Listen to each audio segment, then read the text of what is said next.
Anda pikir saya ikut dalam konstelasi Indonesia? Ya ora nedan apa. Indonesia ini kelambi cekak gua kan suwek-suwek. Dan begitu. Jadi saya tidak akan ngurusi Indonesia. Saya menyayangi Indonesia, mencintai Indonesia. Saya tidak sedang mengurusi konstelasinya. Saya membantu manusianya, saya menolong manusianya, saya mencintai manusianya. Ya. Tapi saya tidak mengurusi perpresnya, gitu ya. Itu pun saya hitung siapa yang saya terima, siapa yang tidak saya terima.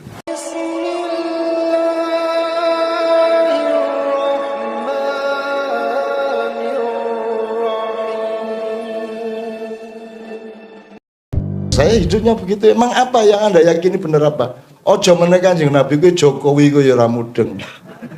Bung Karno kamu yang enggak tahu, Tan Malaka kamu juga enggak ngerti, gitu. Syahrir itu hebatnya apa kamu enggak ngerti.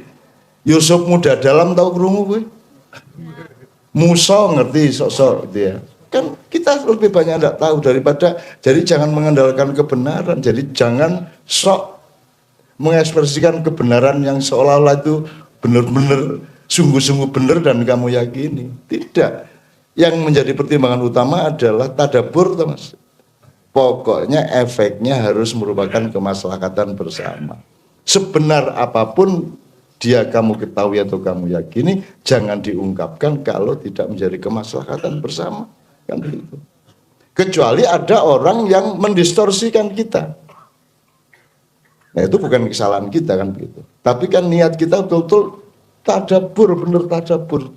Tafsir boleh asal taat kepada tadabbur kan begitu.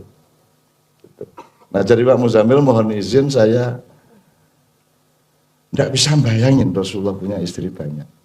Tidak bisa bayangin. Dan apalagi istri banyak kok tidak jelas tempatnya, nggak jelas ngerjainnya kapan, gitu. Gitu ya. Sampai 40 kali laki-laki. Oh bayangin lah, kok cuma 9 kalau 40 kali. Kekuatannya Rasulullah sebagai laki-laki 40 kali lipat tuh. 40 dari Rasulullah itu 40 kali lebih kuat daripada setiap laki-laki gitu. Anak ngono kok ora sepetang puluh sisan bojone. Supaya pas tuh. Daripada berlebihan kok nyabun. Sing guyu berarti biasa. Sing orang guyu wis biasane. Sehingga dia apal untuk tidak tertawa biasa aja.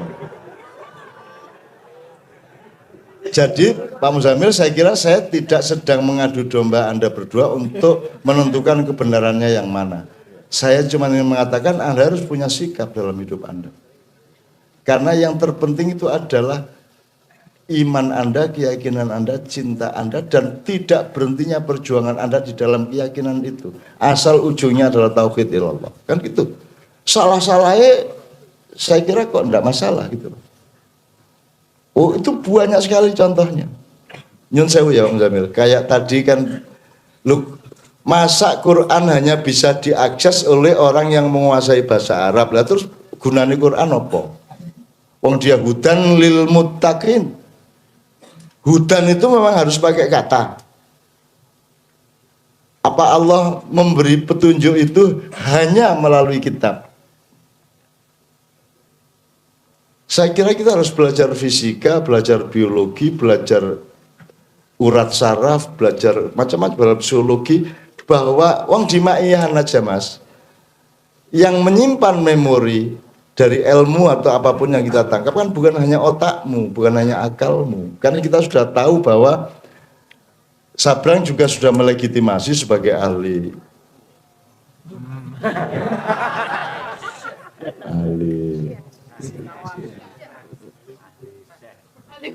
Ya, ahli kubur. Sing saben malam Jumat bali nang omahe ta. Saben malam Jumat ahli kubur bali nang omahe. Arep melu gaple. Kemarin dimarahi sama orang itu. Dimarahi sama orang di mana itu, Gresik apa di mana itu, marah. Memang bener tuh roh itu pulang setiap malam Jumat menurutku. Di Bojonegoro nesu wae. Ayo para nono cegaten nah gitu. Ayo Aku nuk diurusi wong edan itu. Aku nak sak kuburan ki kowe kudu nyegat wong pira kowe ya to. Kowe sing ditakoki sing ora-ora kowe iki wajan. Urusan pertanian kamu ndak tanya, ya toh. Tanah sudah kena narkoba kamu ndak tanya. Ya toh, kapitalisme pupuk kamu ndak tanya, sing ditanya itu apa betul ahli kubur pulang hari Jumat. Daripada kamu jawab tak jawab terus kamu juga tidak yakin, mending setiap malam Jumat kamu ke kuburan. Begitu orang sing arep muntah, ayo. Ayo.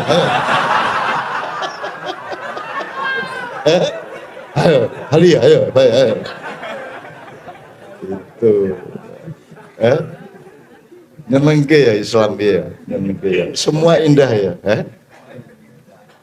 Belum ae wis pindah. Wah, wis. Loh, kok ora ono? Mergo ora ono akhirnya nonggo ya. Menengke. Jadi begitu banyak hal dalam Al-Quran, dalam Islam itu yang sebenarnya kita betul-betul dibutakan oleh kantor berita itu. Kita menjadi tidak meneruskan terobosan dan kepekaan kita karena sudah dipatok seperti itu. Seperti anak-anak kecil yang bermain di pantai karena dikhawatirkan akan tenggelam kalau dia terlalu jauh ke jauh pantai. Akhirnya oleh para ulama dipageri, wis orang untuk dolanan runo, sing untuk ulama tok kan begitu. Akhirnya anak-anak tidak pernah bermain air di pantai, akhirnya tidak punya pengalaman dialektika antara pantai dengan daratan kan gitu. Akhirnya anak-anak Islam tidak ada yang dewasa. Akhirnya tidak ingat tentang kedewasaan, akhirnya tidak ingat bahwa tidak ada loh pengajian yang sadar untuk mendewasakan umatnya, hampir tidak ada loh. Tidak ada juga pembelajaran di kampus yang ngomong tentang kedewasaan, dan tidak ada yang ngomong mengenai manusia. Nah di Ma'iyah ini kan kita ini elek-elek kan dandan kamanungsan, ya kita coba dandanin orangnya karena yang tak diurus itu orangnya, manusianya. Nah, jadi Pak Muzamil terakhir sekali gini, Hudalil Mutakin itu salah satunya adalah melalui teks yang kemudian dimushafkan atau dirumuskan zaman Sayyidina Utsman. Terus orang menyangka itulah Al-Quran, padahal Al-Quran hanya alat untuk menyampaikan Al-Quran. Qurannya kan dia software Mas. Jadi sama dengan penyair, puisi itu bukan yang kamu tulis itu, puisi itu ada di dalam dirimu, kamu mengekspresikannya melalui kata, kalau pelukis melalui warna dan garis-garis kan gitu. Nah, kita di sini kemudian karena terdidik oleh kantor berita itu sejak meninggalnya Sayyidina Ali bin Abi Thalib, akhirnya kita menganggap bahwa Islam itu adalah, kalau istilah kita ya gedok, bukan telanya kan gitu. Nah, mari kita sekarang waspada terhadap seberapa banyak kita menggedokkan Islam. Kan gitu kan. Oh ini gedok itu telo ya, kudune awake dhewe goleki telone kan gitu. Bahkan sekarang ini kalau ngomong bukan yang literer ya. Kalau ngomong sikap itu setiap golongan sudah menjadi agama. Ngomong sikapnya loh, ngomong budayanya loh ya. Meskipun secara literal mereka tidak bilang itu agama. Meskipun juga sudah ada yang ngomong itu agama. Jadi golonganku ini adalah yang masuk surga. Kalau ada selain golonganku yang masuk surga, dia harus minta tolong dulu kepada golonganku. Ngono ya. Ngono arek-arek.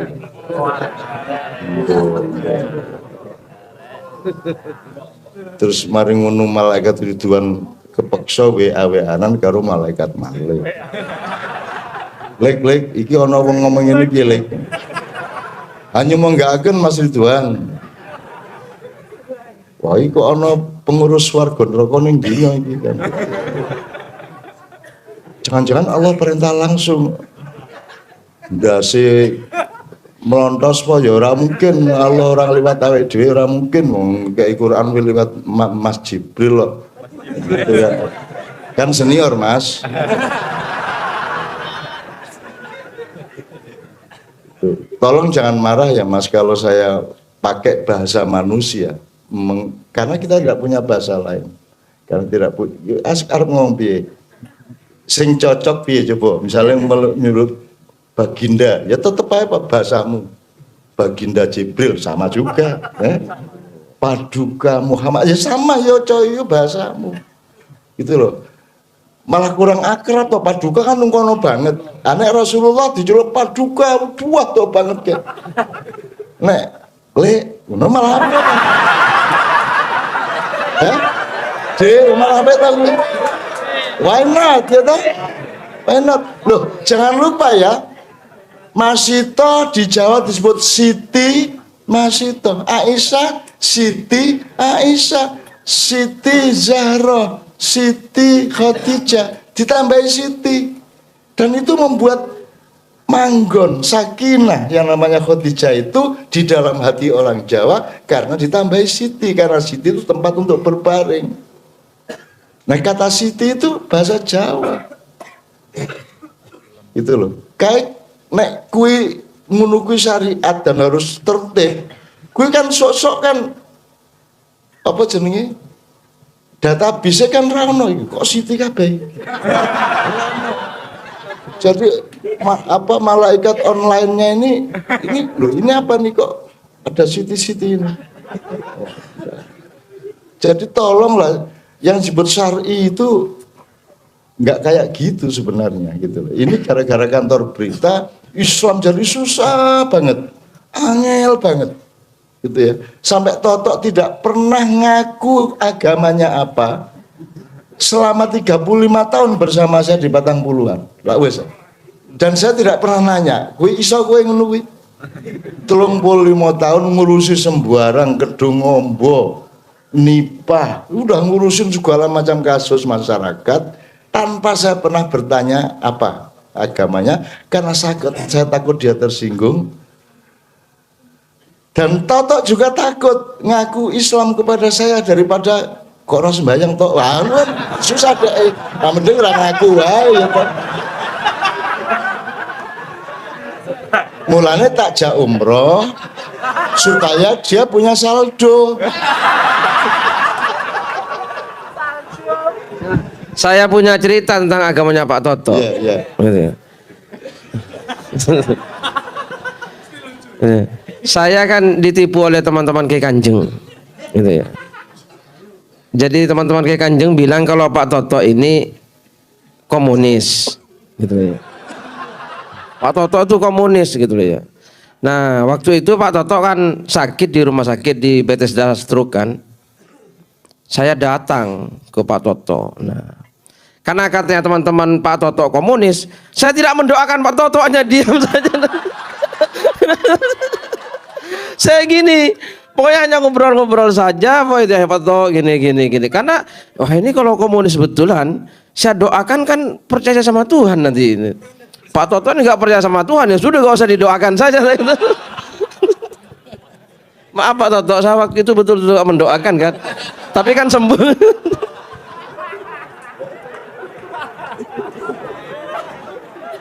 Ya padahal faktanya Mas, se-alim-alim Pak Muzamil, se-dalam-dalam istilahnya Pak Muzamil, dia tidak pernah sa'i 14 kali. Ya 7 kali lah ya. Mas Toto 14 kali. Iya coba. Nanti sudah ke-12 itu menggem ya. Aduh kok suwe ya. Tapi ya kalau kudu ini kan 1, 2, 3, 4, 5, 6, 7 terus potong. Ini enggak 1, 2, 3, 4 tadi aku membayangin jen-jen do teko guyu. Wong piye iki? 14 kali. Nah, tapi akhirnya Allah memberi kemurahan, iya dia niatnya baik dan aku diberi bonus oleh Toto, maka aku akan beri bonus ampunan kepada dia. Kira-kira ya, aku husnudzon apa toh? Husnudzon loh, saya ngomong itu husnudzon bukan saya menyimpulkan. Kalau kesimpulan tidak ada di dunia ini, tidak ada kebenaran. Al-haqqu min rabbika tok. Kita tuh pokoknya berbuat baik, sama-sama nggak tahu sebenarnya. Anda tuh kan tidak tahu Mak Kiai Muzammil. Aku tahu yang Anda tidak tahu. Dan aku diam aja. Ya lah. Hidup itu nggak harus semua transparan. Mudah, nek transparan. Ya udah Mas, nek transparan benar ya mudah toh. Nggak bisa dong. Ya ada yang transparan, ada yang tidak. Semua ada ukurannya masing-masing. Ada yang kita katakan, ada yang tidak kita katakan, ada yang ditutupi, ada yang kita buka, kan gitu. Dan kita harus pelajari kenapa yang ini harus ditutupi, kenapa yang ini tidak boleh tahu. Bukan hanya sebaiknya, tapi tidak boleh tahu. Ada sesuatu yang Anda dilarang tahu. Misalnya badannya istri tetangga. Gitu. Dan banyak sekali, ndak usah istri. Masing-masing Anda kan tidak pernah melihat barang satu sama lain. Ya. Kejopo ada screening sudah sunat atau tidak di depan masjid. Masjid ini hanya untuk yang sudah khitan. Nah karena ini hukum, maka harus ada perangkatnya, diberikan satu ruangan untuk yang masuk masjid screening dulu, verifikasi sudah sunat atau belum. Nah karena jumatannya sudah komat, masih ratusan orang, nah, kalau masuk ruangan kan suwe itu akhirnya lewat sampun. Buka sarung itu kalau pakai sarung, kalau pakai jin dikeluarin. Sampun toh.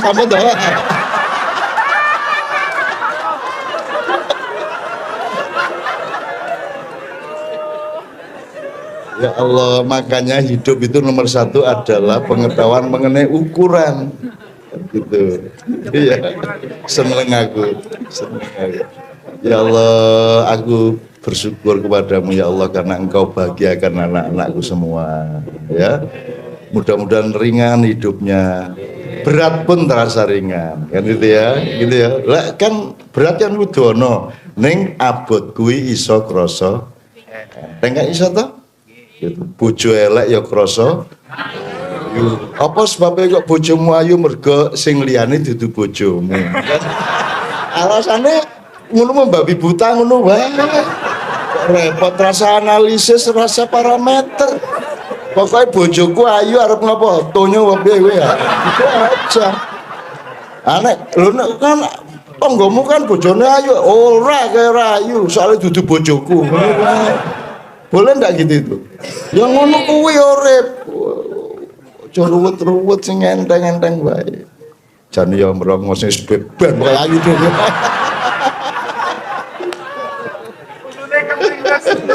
Seneng aku. Urip yo aja dingel-ngel to ya. Ayo dan mari kita melonggarkan orang lain, beri kelonggaran kepada orang lain sebagaimana kebiasaan Allah dan Rasulullah.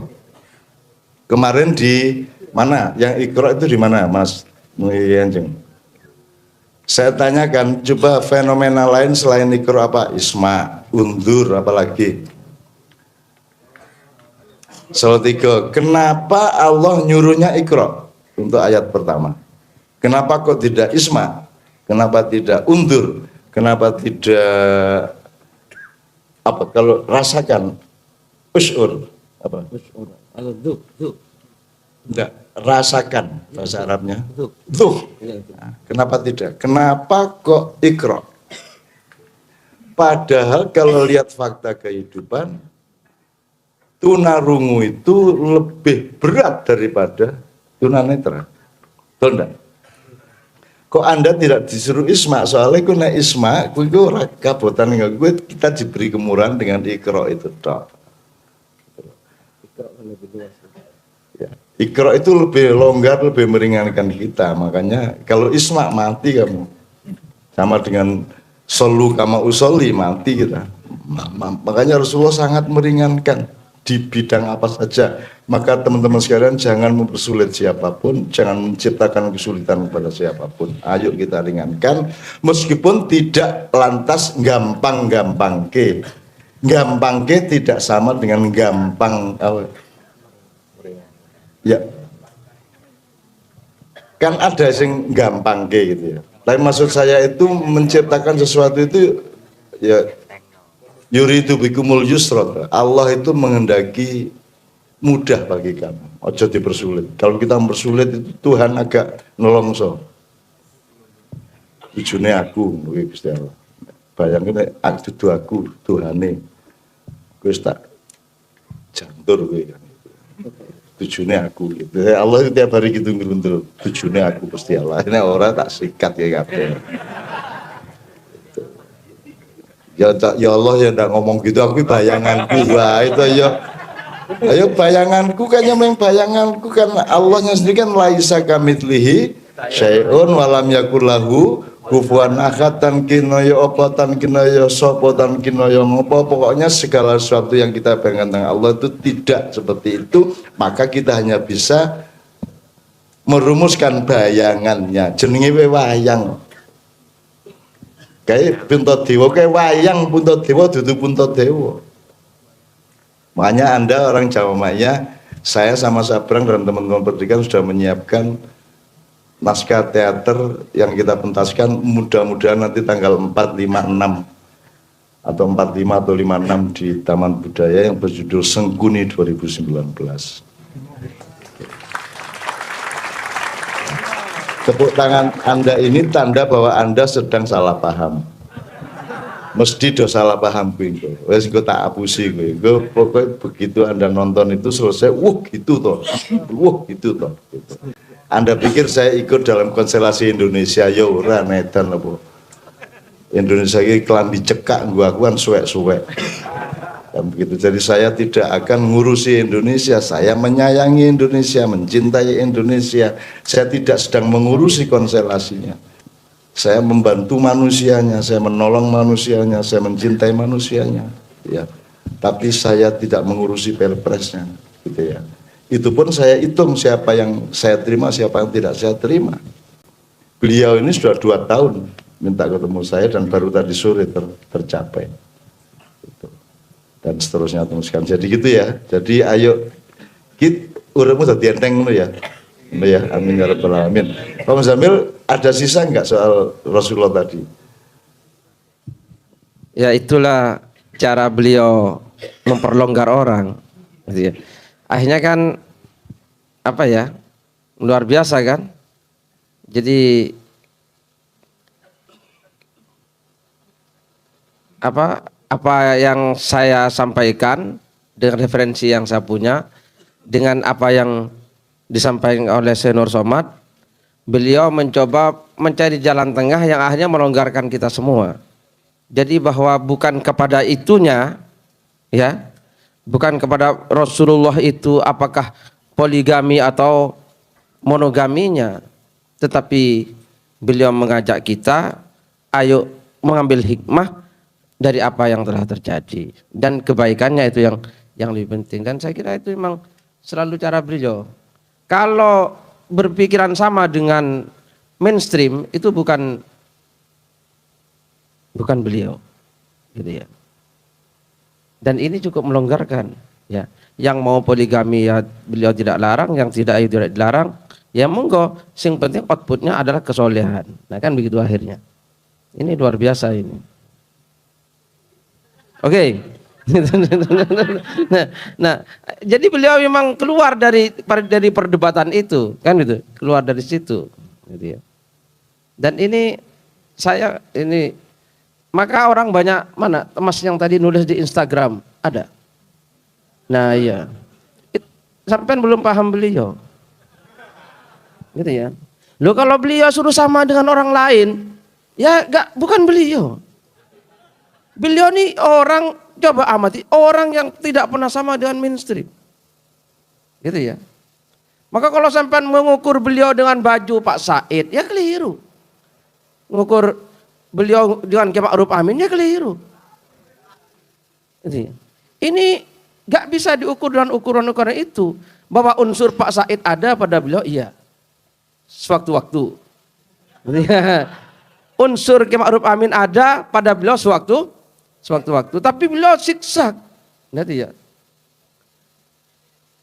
Nah iya. Maka kalau, loh kenapa Cak Nun kok ngono ya, yang lain lioni ngono. Ya itulah beliau. Orang sampai terkecoh-kecoh. Kemarin di apa ya? Kan nggak ada orang yang memasukkan beliau sebagai kiai. Ya apa enggak? Kecuali saya. Nanti, kalau saya mengkiaikan beliau gitu loh ya. Ya. Sampai Mas itu nggak mungkin nyebut Kiai Haji MH Ainun Najib kan?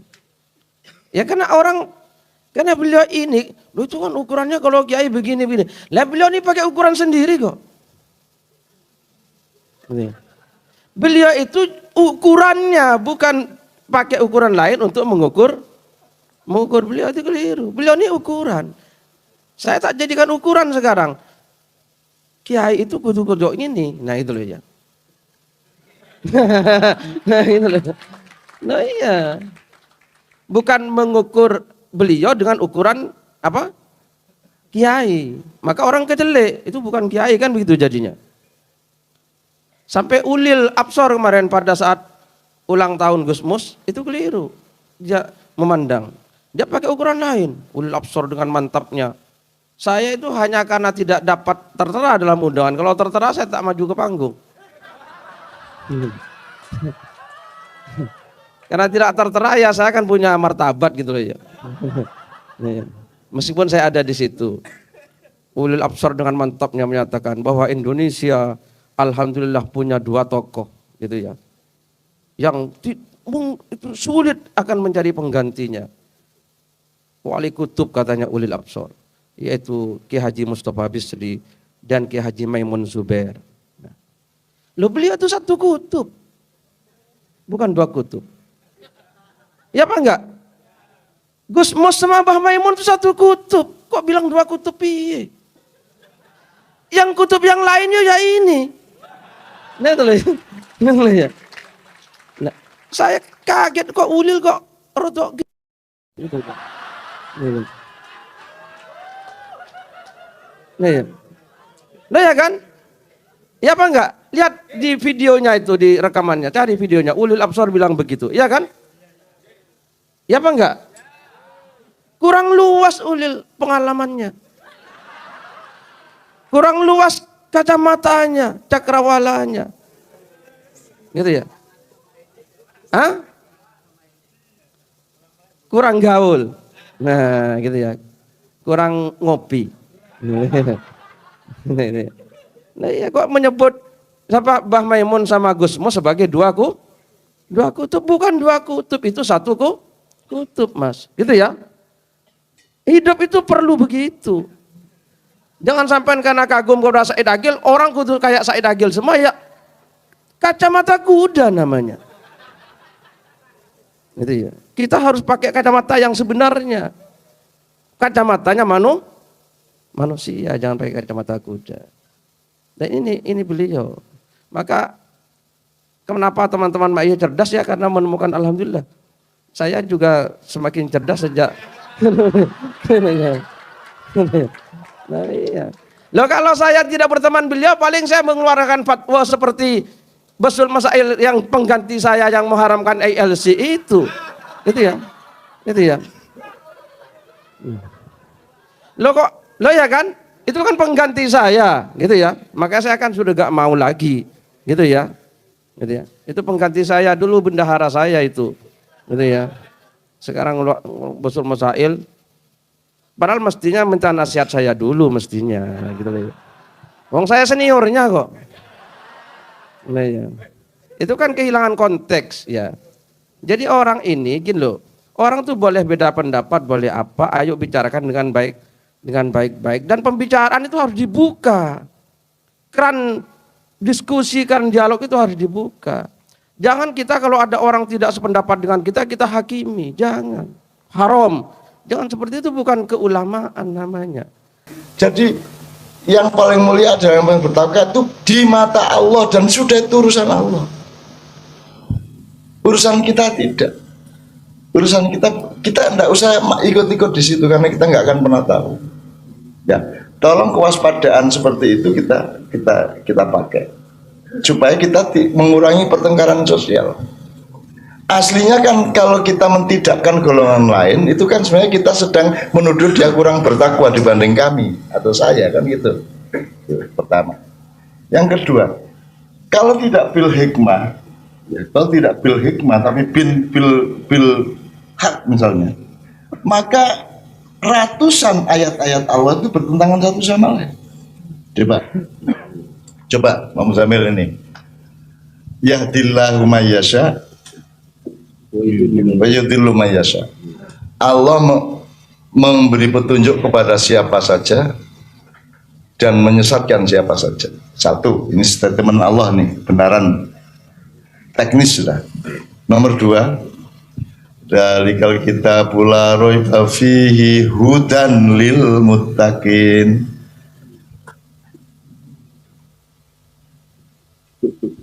Pertentangan enggak itu? Iya, satu sisi menyatakan menurunkan Al-Quran sebagai petunjuk, Ya. tapi yang lain ada ayat Allah itu Terserah dia. iya. Apalagi Allah di situ ini petunjuk untuk yang bertakwa. Coba, bukan petunjuk untuk semua manusia, bukan hudal linnas ya. Ada pernyataan gitu juga ada hudal linnasi Iya. wabayinati minal huda. wal furqan. Tapi di situ kan Allah menunjukkan cintanya kepada orang-orang yang waspada terhadap kehadirannya dalam hidupnya, kehadiran Allah dalam hidupnya. Maka itu hudan lil muttaqin. Mau kita kan senang dong dikhususin oleh Allah. Pokoknya kita waspada terus, kita bertakwa terus, kita akan accessible terhadap hidayah Allah. Dan itu tok yang saya pakai itu tok. Masuk alif lam mim gak apal, aku apal kecilik lah soal itu. Hudalil mutakin ya sudah kalau gitu supaya saya dapat hudan, ya sudah saya bertakwa aja. Bertakwa itu artinya saya tidak pernah tidak ingat dan tidak pernah mempertimbangkan apapun tanpa Allah. Selalu Allah menjadi pertimbangan utama setiap keputusan saya, setiap gerakan saya, setiap langkah saya. Gitu. Maka saya akan mendapat jaminan apapun saja, apalagi nanti ada inna nazzalna dzikra wa inna lahu lahafidun. Al-dzikra ini sudah saya tanya sama Cak Fuad, apa ini yang dimaksud hanya Quran? Apa bukan apa saja yang sifatnya dzikra, adzikr ilallah. Jadi kalau kita melihat pohon menjadi ingat kepada Allah, berarti itu termasuk adzikr. Itu kan juga kesalahan. Jadi orang bilang ikro bacalah, dikira suruh baca Quran. Qurannya kan belum ada waktu itu. Quran yang mushaf itu ya. Bacalah Quran, dasarnya ikro loh. Piye? Untung nabinya yang disuruh Muhammad ya. Nah iya. Nah, ini kalau belondang. Nah iya. Nah iya. Ngerti belondang ya Mas? Iya. Belondang itu pelawak dari Sri Mulat. Dia itu jangankan bener, salah aja bener dia. Ditagih hutang itu dia malah lah pokoknya ini. Dulu sampean digurung bayar. Lah yang jangan digurung bayar kok. Kate rene barang lapo. Gue soalnya tak bayar, lapor ini barang. Marah dia malah. Akhirnya yang lagi hutang tuh malah minder akhirnya kan. Nah saya kira itu bagus untuk tak pakai. Karena debt collector nesu. Kowe apa nagih lak sing nang wong sing duwe duit sing iso bayar. Nek sing ora iso bayar kok tagih kowe bodoh apa piye?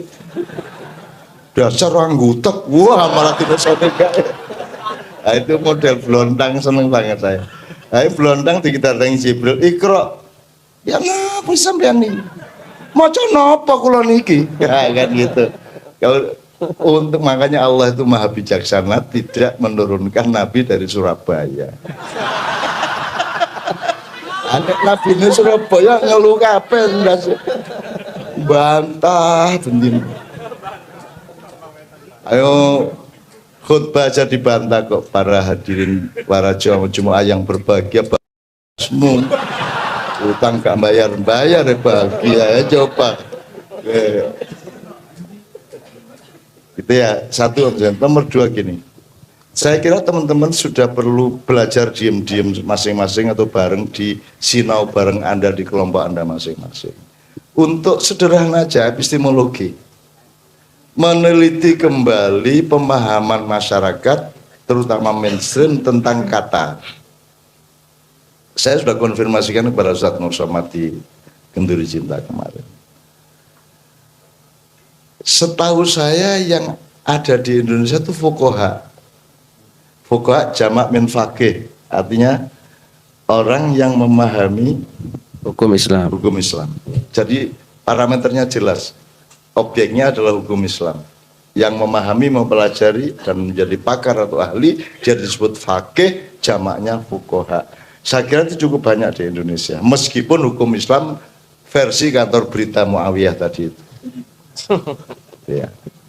Tapi pokoknya dia mempelajari dan parameternya. Tapi kalau ulama, apa parameternya? Saya tanya Pak Nur Somad. Kalau ulama, orang yang mengerti. Alim itu orang yang mengerti. Tapi tidak ada ditunjuk anunya, wilayahnya. Ngerti apa? Tidak ada petunjuknya. Ngerti apa? Satu-satunya indikator atau satu-satunya yang bisa kita cari sebagai rujukan adalah Rasulullah. Karena Rasulullah, ulama adalah pewaris Para nabi. maka kita cari kriterianya pada Rasulullah.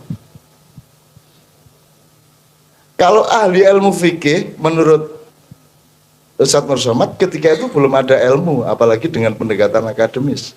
Jadi tidak bisa mewarisi ilmu Nabi. Waktu itu belum ada fikih, belum ada frame akademis ilmu itu.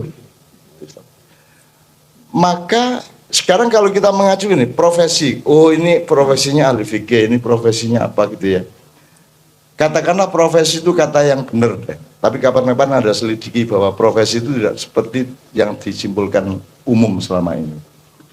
Nah, Rasulullah itu apa? Budayawan.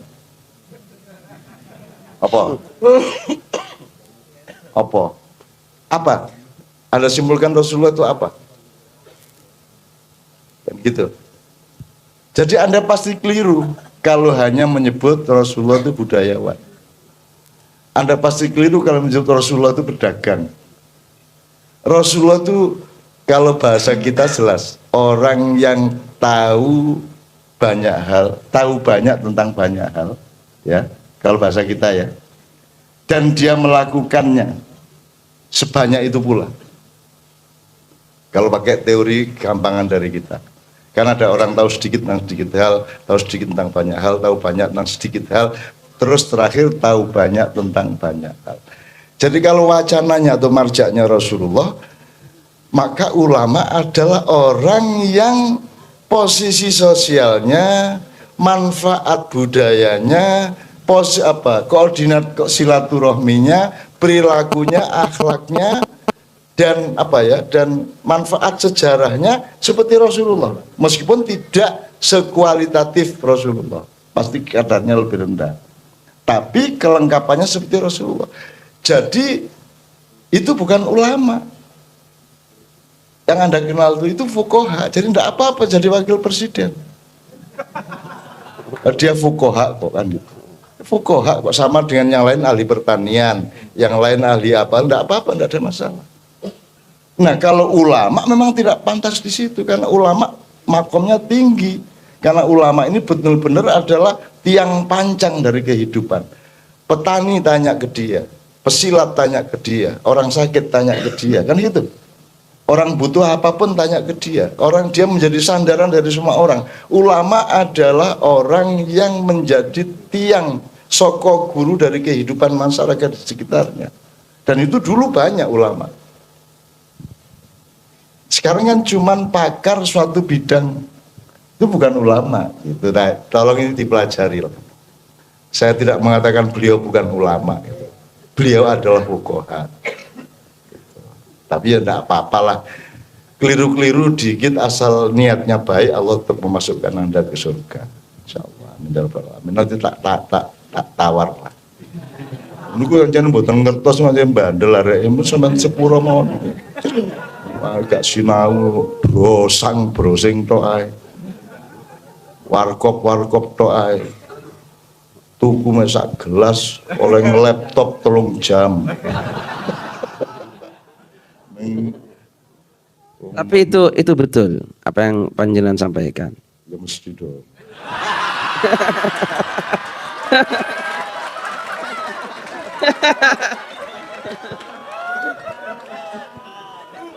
Enggak terkonfirmasi dalam referensi gitu ya. Jadi gini loh ya. Kan NU itu kan Nahdlatul Ulama. Di NU itu ada forum musyawarah namanya Basul Masail sejak muktamar pertama. Nah, itu kan dibukukan. Nah, bukunya meskipun ini organisasinya Nahdlatul Ulama, tapi bukunya itu namanya Ahkamul Fuqaha. Nah, gitu ya. Bukan Ahkamul Ulama. Jadi betul jenengan. Itu jadi bukan ini Nahdlatul Ulama, tapi buku itu namanya Ahkamul Fuqaha, hasil keputusan musyawarahnya para fuqaha, bukan ulama. Betul.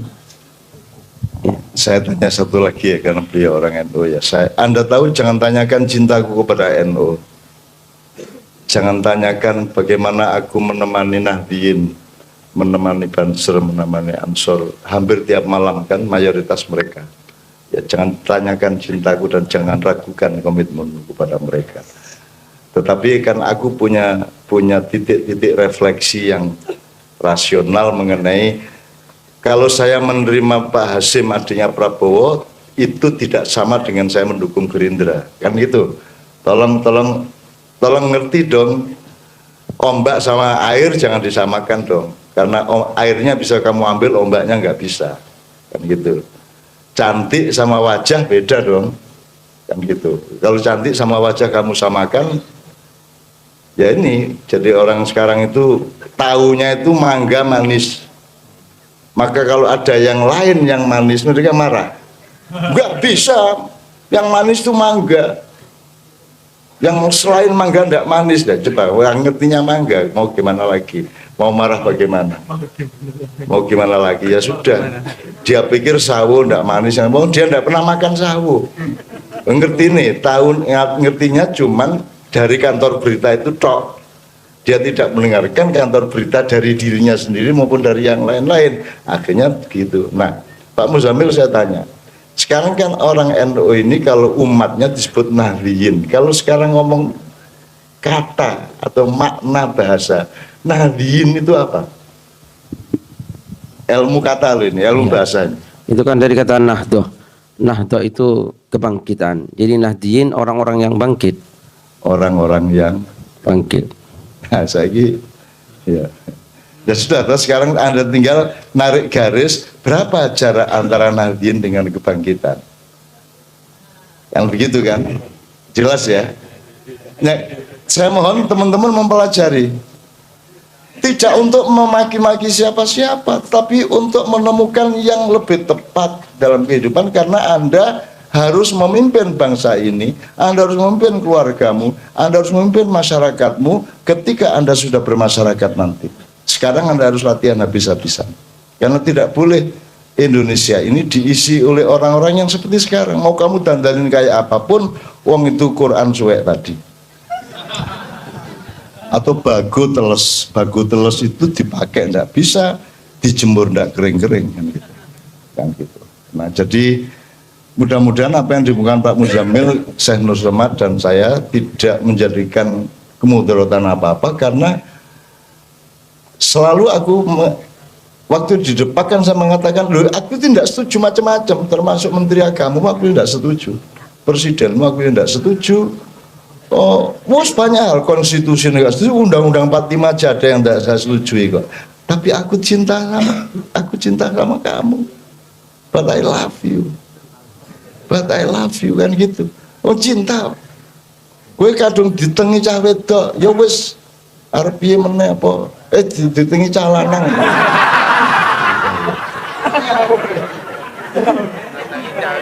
Nganggo semprotan kok piye ya. Wedok ngetengi. Ya, jadi saya terus sama dengan Bandara Kulon Progo saya dimarahi loh. Kok saya yang dimarahi, saya itu cuma dimintai tolong, ini telanjur hamil, terus bagaimana kelahirannya bisa disiapkan, ketika nanti dia dididik sebagai bayi, orang tuanya siap. Masyarakat harus pindah, harus harus hijrah dari peradaban tani menjadi peradaban industri, gitu. Loh, saya ndak ikut bikin bandara, no. Loh, kalau ibarat itu wanita hamil, aku hamil lo ngetengi kok. Sing ngetengi Jokowi karo Angkasa Pura kok. Kok aku sing dinesoni iki lho. Nek kowe nesu nang sing ngetengi no. Kene iki meng bantu nang rumah sakit malah aku sing dinesoni piye to iki. Jadi kanca-kanca itu nyenengke gitu. Untung saya loh. Untung saya sekarang, bukan saya 5 tahun yang lalu, 10 tahun yang lalu. Kalau saya 10 tahun yang lalu, gak melok-melok. Untung aku hari ini yang sudah penuh kelembutan. Tuh, Anda tidak tahu saya sangat radikal orangnya. Ya. Maka saya tidak mau memimpin Indonesia itu khawatir kecuali Allah memaksa. Tapi kalau saya disuruh hanya dengan alasan-alasan keindonesiaan dan kemasyarakatan kerakyatan, aku mual. Aku akan rombak ini benar-benar. Dan aku akan gunakan tangan sekeras-kerasnya untuk merombak ini. Ikut, silakan. Tidak ikut, saya yang keluar. Loh, orang megang sesuatu harus berani tidak megang sesuatu. Orang jadi presiden harus berani tidak jadi presiden. Kalau perlu orang dina tadi presiden, lo nek kon gak gelem, iki ngene iki dalane. Ya. Ndak ada jalan lain, ngene kuduan. Menungsone kudu berubah ngene, parpole kudu berubah ngene, undang-undangnya kudu ngene. Nek kon gak gelem, gak padan aku tak mulai. Tapi nek suatu hari hancur, ojo sambat nang aku kon ya. Ojo adik moro nang nggon aku meneh kon. Ya. Kon niku nyolong gak kondo-kondo bareng wis kate ketangkep KPK kait moro nang nggon aku. Pak ngono ceritane arek-arek iki. Gini. Pas proyek ndak bilang-bilang. Pas OTT sambat. Kan gitu. Arek-arek iki ngene iki. Ses anak buahku, anak asuhku ndek dunya iki masyaallah kadang-kadang sambat Gusti Allah sampean niku nggih lan apa lho repot-repot. Kula sampean genggen mriki niki aku. Wah niki jan mulane iblis niku leres ya. Iblis itu bener sependapat sama saya, cuman outputnya beda, policy-nya beda, pendapatnya agak sama. Iblis punya kesimpulan sangat canggih bahwa manusia itu merusak bumi dan menumpahkan darah satu sama lain, sama kesimpulannya dengan saya, gitu ya. Tapi outputnya beda. Iblis tidak mencintai manusia, aku mencintai. Maka wis gak apa-apa, ya gini tak tampung kabeh, gini. Wis ora nesu aku, ora mungkin nesu cuma aku sudah memaafkanmu sebelum engkau membuat kesalahan. Sudah aku maafkan sejak sebelum aku sudah kontrak seumur hidup dunia akhirat, aku maafkan siapa saja. Gitu loh. Jadi ora ono masalah nek biyen nek biyen kon petor sikilmu kon itu biyen dan aku sudah dilarang ibu saya tahun 90 awal saya sudah dilarang oleh ibu saya untuk melakukan jombang-jombangan kayak gitu itu. Dulu aku ya kali jagan sihir sondak-sandat wis gak.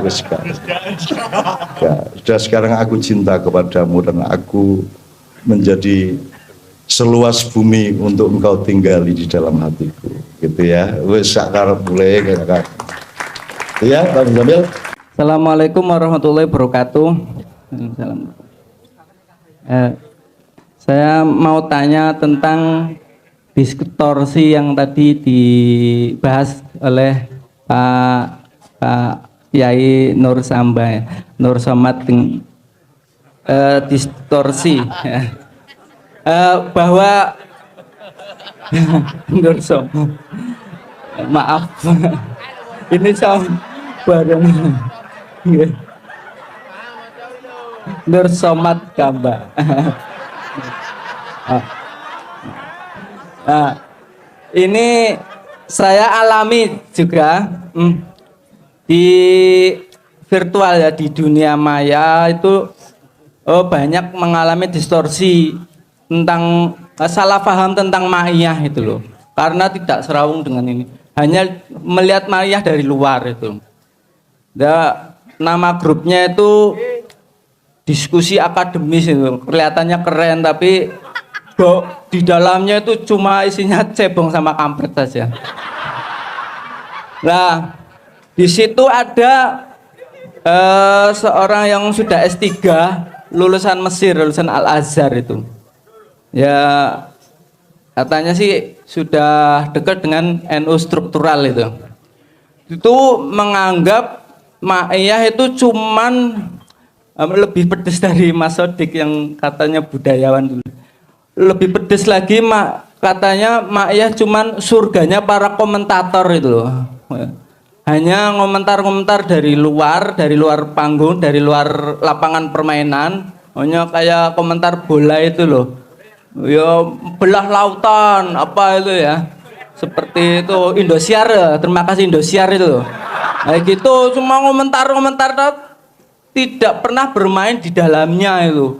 Saya kan agak marah. Lah Mbah Nun itu sejak dulu, sejak zaman Orde Baru itu sudah menyelamatkan Kedungombo, menyelamatkan, saya sebutkan menyelamatkan Lapindo, itu korban Lapindo diselamatkan, sampai para korban di Kulon Progo juga dihibur, diobati lah, jangan sampai terlalu marah, nggak sampai ngamuk.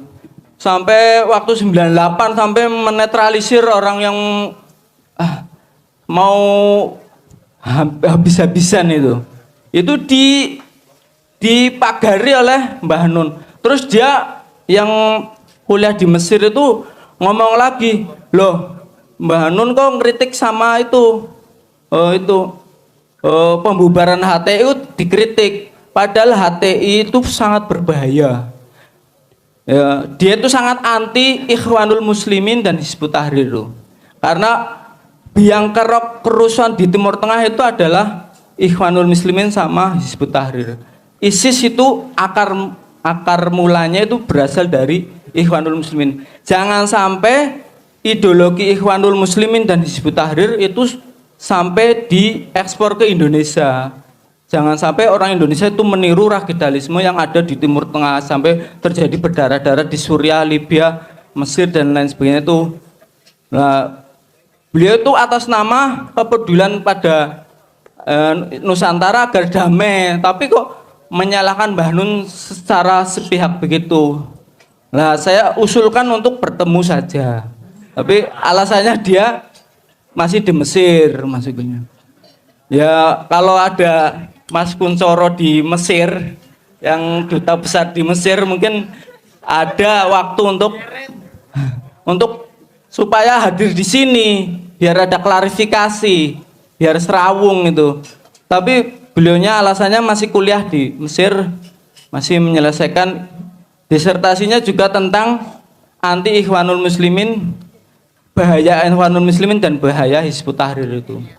Lah yang saya tanyakan, apa memang Ikhwanul Muslimin dan Hizbut Tahrir itu sebahaya itu kalau masuk ke Indonesia? Kalau mempertanyakan kebenaran yang sejati sesungguhnya, cuma mau nanya gambarannya saja sedihnya ruh, gitu aja. Sedihnya ruh.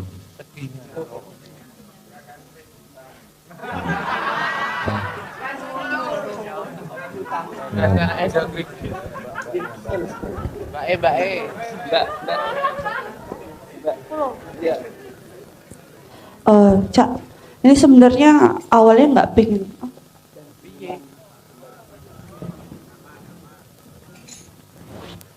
Langsung nggak? Cak, ini sebenarnya awalnya nggak pingin nanya. Cuman pas Cak Non ada komen satu gitu lah, kayak hah gitu. Jadi harus nanya gitu loh. Nah, ini ceritanya saya nih di apa ya, lagi taklid, lagi mengikuti orang sebenarnya. Jadi kemarin tuh kan lagi mau skripsi Cak ya. Nah, terus mau menelitinya tentang Jawa kan. Nah, terus dibilang kalau Jawa tuh filsafat Jawa. Nah, tapi gimana caranya memahami filsafat Jawa lewat filsafat Islam gitu katanya. Ya udah kalau gitu aku mau pantengin semua kelas-kelas filsafat Islam gitu. Tapi tadi Cak Nun barusan bilang filsafat Jawa itu bukan Barat, bukan Arab gitu. Aku langsung lah, berarti aku selama ini disesati gitu.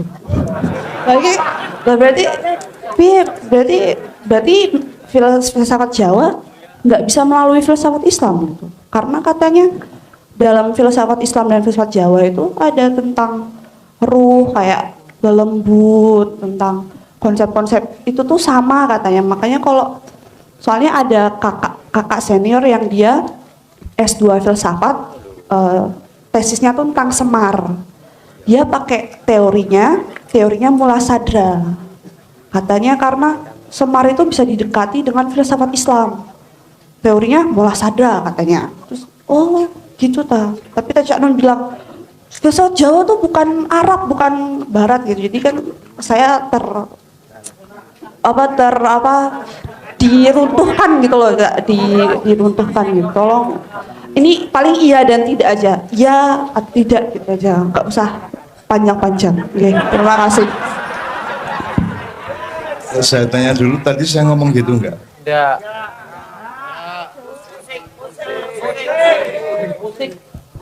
Tentang musik tadi. Saya kira saya sebaliknya kalau mau ngomong. Tapi ya, gini sih, salah pendekatan sih. Jadi Anda itu ngomong filsafat Islam ke Jawa itu sebagai lembaga, sebagai barang jadi.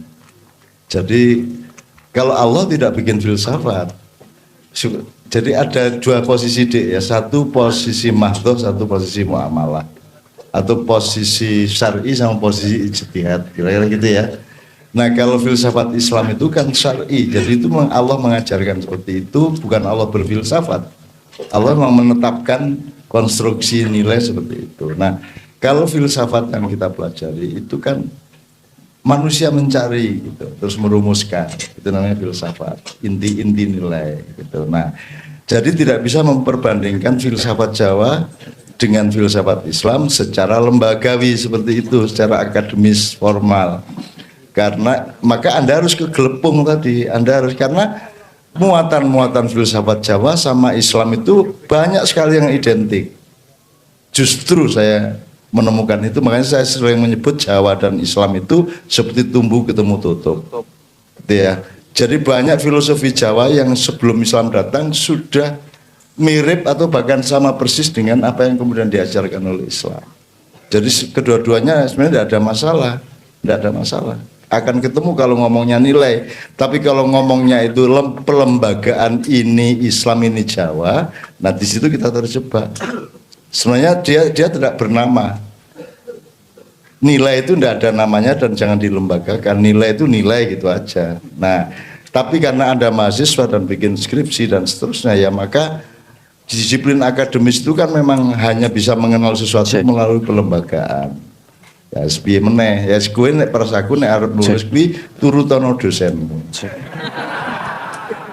Jangan menulis idemu yang murni, pokoknya sejauh itu sesuai dengan promotormu, dosenmu, lakukan itu. Nah, karena tujuan orang kuliah dan menjadi sarjana adalah menyenangkan ibu dan bapak. Itu lebih tinggi daripada menjadi sarjana atau menyenangkan, membahagiakan ibu dan bapak. Perkara ilmu itu sesuatu yang lebih luas daripada universitas. Di pasar Anda bisa cari ilmu dimanapun. Sabrang nambahi ya. Oke. Ini aku ya rada mesake jane. Karena untuk kalau di dunia akademis kan yang dipakai akal, dan akal itu kayak peso tajam. Dia bisa, pandainya adalah memilah-milah. Sementara untuk memahami filsafat, untuk memahami keseluruhan sambungan antara Jawa, Islam dan konstruksi yang lebih luas, justru nggak dipisah-pisah, justru di bikin puzzlingnya. Itu pemahaman ini kemudian harus dipotong-potong dengan disiplin akademis iki. Aku yang mesake wae setengah mati wae kok mesti ngono wae. Piye mendefinisikan Islam karo pemahaman iki Islam iki Jawa nek padha-padha berbuat baik, Islam ngomong berbuat baik, Jawa ngomong berbuat baik, endi sing Islam endi sing Jawa, kan setengah mati itu. Ya tapi ya tantangan Anda sebagai mahasiswa monggo wae. Aku melu mesake ngono wae. Tapi aku pengen mengomentari Mas Mustasib, tapi pertanyaan terakhir dulu aja ben cangkep. Ngaten nggih, Pak.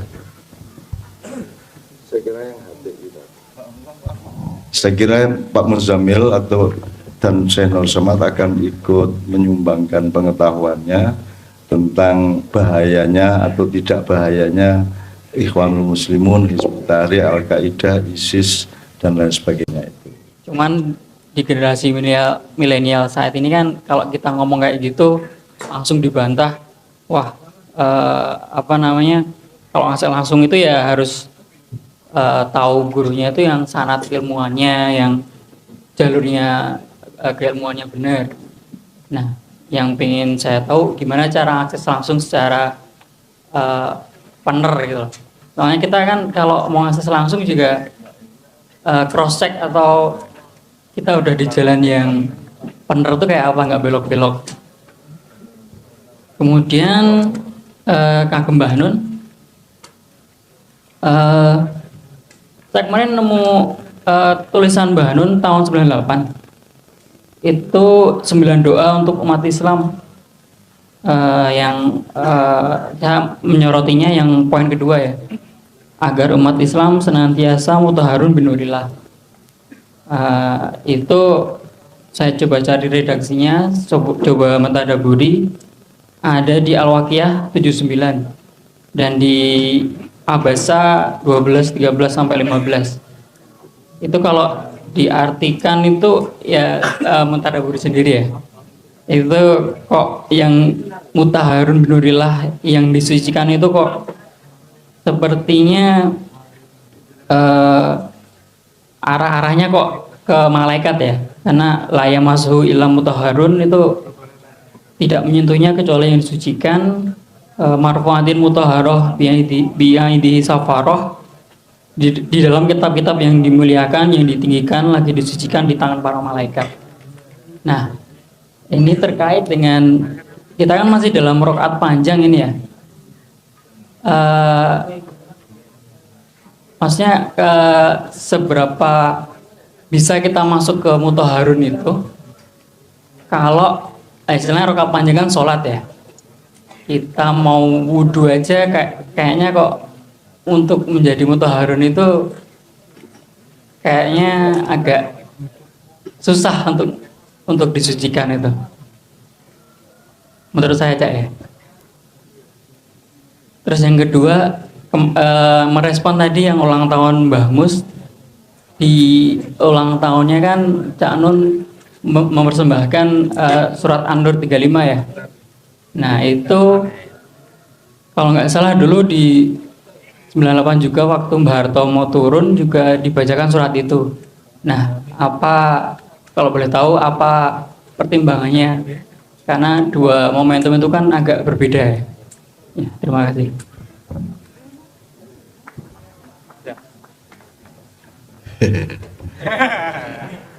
Gue berpikir dikotomis dia.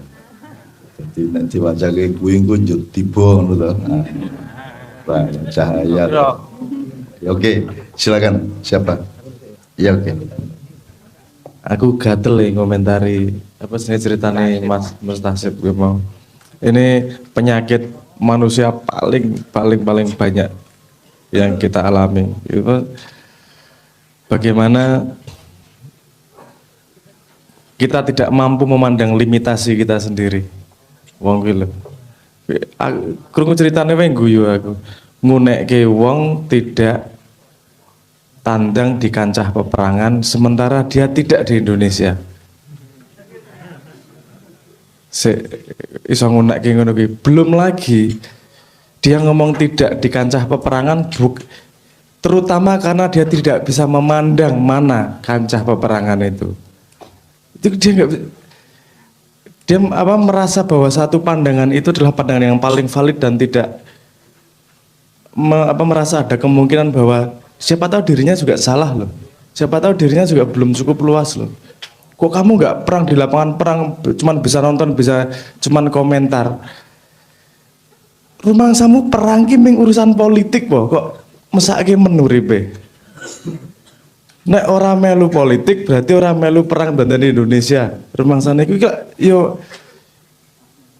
mesake mosok tok lawan arep pihak-pihak itu ya ora perlu tok sadarke juga.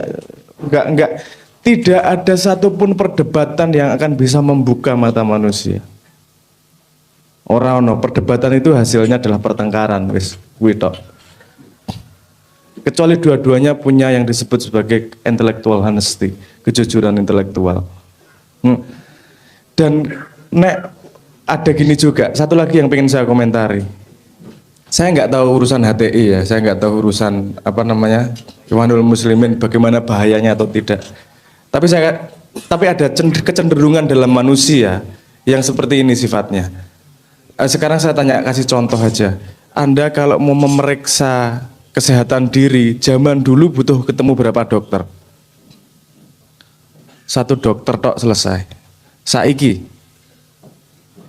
ono dokter untu nemeng 32 ono dokter khusus untu. Dokter khusus dengkul, meripat, kuping, segitu banyak dokter untuk satu badan manusia ini. Lama-lama ini nanti setiap gigi ada dokternya sendiri gue. Untuk mengetahui kesehatan itu lama-lama butuh 100 dokter untuk satu manusia itu. Kenapa? Intelektual itu kalau mencoba mencari penjelasan, kan dia pengen membelah-belah nih. Nggak akan selesai satu objek itu dibelah-belah. Kamu hanya mempelajari satu gigi, itu bisa nggak selesai seumur hidup. Karena luar biasa banyak detailnya di situ. Berbahayanya adalah begini. Ketika kita mempelajari sesuatu sudah punya kepercayaan sebelumnya. Misalnya gini, aku mempelajari air, aku sudah percaya duluan bahwa air itu berbahaya. Akan saya belah sedemikian rupa semua properti air dan yang saya ingat adalah yang berbahaya. Semua yang saya pelajari hanya akan menguatkan pendapatku di awal. Itu adalah pencarian intelektual yang mesake. Karena dia bukan mencari apa yang sebenarnya terjadi, tapi hanya mencari argumen-argumen yang bisa menguatkan pendapatnya sebelumnya. Nek gue belajar sesuatu, intellectual honesty. Ojo berpendapat dhisik, sinau sik, ojo dadi sapa-sapa. Nah, kalau orang sudah punya pendapat duluan, dia belajar ora sah. Gue nak nonton film Jepang. Kuwi mengurusan menggoreng tempe kuwi iso dadi film dawa banget kuwi. Enaknya tempe itu bisa gini dan segala macam luar biasa. Itu sifat intelektual tuh seperti itu. Gue mempelajari apapun tok belah sampai sekecil-kecilnya mesti ono ilmunya yang tidak selesai. Dan tapi itu semakin kecil kita akan semakin lupa sama kewaspadaan yang lebih luas. Itu yang berbahaya dari intelektualitas. Jeru sesuai lali apa sih nih? Luasnya, lupa lebarnya. Sehingga lupa melihat dirinya sendiri, ojo-ojo aku sik kurang, ojo-ojo aku sik salah. Dia hanya mencari pembenaran-pembenaran terhadap asumsi awalnya tersebut. Tidak berani menyalahkan dirinya. Yo, efeknya akan seperti itu. Gampang ngomong iki salah kayak goblok, iki kurang bener iki ngene dan seterusnya. Kenapa terjebak karo teke dhewe? Dia tidak bisa lepas dari identitas itu tadi. Intelektual hanya bisa bekerja kalau dia nempel pada identitas. Ada identitas hanya akan ada identitas kalau identitas itu menempel pada yang namanya ingatan. Hanya akan ada ingatan. Dan ingatan, personalitas, identitas dan intelektual itu adalah hijab semua yang menutupi pada apa yang sebenarnya itu. Nah, rasa sedih sih. Wong nek ana wong joget, ana wong mesake, ngono kuwi dimesake disayang ae menurutku. Mau urusan yang Facebook kok ganggu kemesraan rumah tangga gitu loh. Piye gue. Gue lagarnya nyenggol bojomu juk kelingan mau kurang tak jawab moneng. Wah yo aja lah, janganlah. Udahlah, sudahlah. Orang membenci karena tidak paham. Wes, orang membenci orang itu karena tidak paham. Kalau dia sudah paham dan masih membenci, ini nek wong benci tok kayak alasan apa wae tidak akan apa jenenge menjadi menyukai. Kalau orang menyukai nggak usah tok kasih alasan apapun tetap akan menyukai. Wes biarkan dia dengan pengembaraan dirinya. Sementing kita kuat dan tidak terganggu oleh itu semua. Wes semua orang punya pengembaraannya diri sendiri. Semua orang punya torekotnya diri sendiri. Mana yang benar, mana yang salah. Uang setiap orang diciptakan berbeda kok parameternya sama. Ya kita harus menemukan jalan kita sendiri ngono wae. Paling itu komentarku. Itu bahayanya intelektual. Sama saya daripada meloncat ya, saya teruskan sedikit jadi teman dari Mesir itu menurut saya sangat bagus loh. Saya sangat senang dengan anak muda yang punya pembelajaran, kemudian dia meyakini dan kemudian bersikap. Itu bagus banget. Cuma saya akan mulai tidak menghormati kalau dia tidak menerapkan sikapnya itu. Ya. Maksud saya gini loh, wong sudah yakin saya penyebar radikalisme, kok dibiarkan? Ya sudah jelas saya penyebar radikalisme, saya ini dan seterusnya lah dengan klaim-klaim dia tadi. Sekarang dia harus bilang ke PBNU kayak apa kayak ya, mengajukan rekomendasi apa usulan termasuk ke Mabes Polri, ke Menteri Dalam Negeri agar supaya MH dilarang, MAIA dibubarkan. Ya, saya dilarang dan kalau kalian tidak melarang saya akan melarang diri saya sendiri. Sekarang kalau anak itu sudah datang ke Indonesia, saya akan kasih panggung. Ya. Setiap undangan dari Polres, Polda, apalagi Kapolri yang minta tolong saya terus untuk soal keamanan, untuk soal persatuan ya, untuk soal anti radikalisme segala macam kan minta tolongnya ke saya. Semua daerah yang terancam persatuan kan minta tolongnya ke siapa lagi? Selama ini. Pilkada Jawa Timur karena rawan, siapa yang mengumpulkan Saipul sama Khofifah berempat satu panggung? Kalau saya ya selama ini kan saya diminta masyarakat dan lembaga-lembaga karena kata mereka hanya saya yang bisa ngumpulin mereka dan mempersatukan mereka. Jadi kalau nanti dia datang, begitu ada undangan tak lempar ke dia. Ini Pak pemersatunya. Jangan saya ini lu tenanan loh gue. Nanti saya akan rekomendasikan, saya minta identitasnya, alamatnya, nomor handphonenya. Nanti setiap undangan saya minta Zaki untuk merekomendasikan dia gitu loh, supaya yang tampil dia, karena dia yang anti radikalisme, saya radikalis kan gitu. Tadi aku seneng banget gue ngendengke penggaweanku. Wes kan nek arep ketemu aku ya mbuh kabeh carane kapan-kapan nek maiyahan subversif kan, karena kita pokoknya aku dibubarke wae lah, aku diusir nek perlu sekolah Indonesia gitu loh. Dan saya seneng banget itu. Kok tanggung-tanggung kok. Saya di demo di Makassar tahun 90-an awal itu, saya diwawancarai, gambar saya dibakar, buku saya dibakar, pokoknya MH gini. Saya bilang, wartawan tanya, gimana cak ini gini? Lo bagus itu, memang biar mampus itu MH. Biar mampus dia, biar tahu diri dia, belajar. Nanti tolong demo lagi dan yang dibakar jangan hanya bukunya MH, tapi MH-nya dibakar. Oh ini ceritanya panjang dan aku terus Makassar mencekal MH gitu kan. Wong aku ikut biar nih kepingin gak acara kan. Kepingin karena undangan pegel aku rabine kapan aku ikut. Kok malah saya dicekal, ya terbalik. Saya yang mencekal siapapun saja kalau saya mau. Kalau Allah mengizinkan tak cekal kabeh gue. Saya tidak punya keterikatan apa. Saya ini cuman fal ya'budu rabb hadzal bait alladzi at'amahum min ju' wa amanahum min khauf. Urusan hidup cuman ju' wa khauf. Dan saya mengabdi kepada yang punya Ka'bah, dan saya mendapat keamanan dari Allah, mendapat makanan dari Allah. Sebagaimana Siti Maryam. Benar-benar saya dikasih makanan oleh Allah. Sebagaimana Siti Maryam, tidak lewat penjual, tidak lewat apapun. Di sini saya pernah mengalami.